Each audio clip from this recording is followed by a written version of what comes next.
Des vieilles bicyclettes rouillées, des morceaux de bois et des tiges de métal souillées. Ce ne sont que quelques-uns des débris repêchés lors de l'opération nettoyage à la rivière Malartic. Il y a des gens qui se promènent à pied puis en canot sur la rivière Malartic pour nettoyer les gros rebuts, pneus, bois, métal, etc. qui traînent. C'est sûr que peut-être qu'il y a des objets qui ont volontairement été laissés aussi dans la rivière à une certaine époque du passé, là, mais ça va être pas mal tout nettoyé cette semaine. Bien que Anico Eagle finance le projet, ce ne sont pas des déchets laissés par la compagnie minière. L'opération fait plutôt partie de sa stratégie de relation avec la communauté malarticoise. En fait, l'entreprise Anico Eagle, via des projets de compensation à cause de leur projet d'opération minière, nous fournissent des fonds pour un projet, je dirais, dont le nettoyage de la rivière.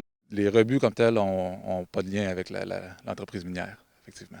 L'initiative doit permettre le développement d'un sentier en bordure de la rivière et le coût total du projet devrait être de plus de 1,25 million de dollars.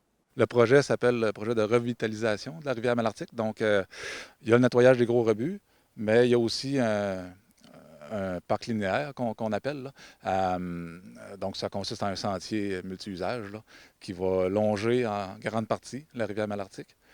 D'ici 2 ans, il sera possible d'arpenter le sentier de la rivière Malartic et l'objectif global est d'établir un circuit des diverses pistes municipales. Félix Blaquière, RNC Nouvelles, Malartic.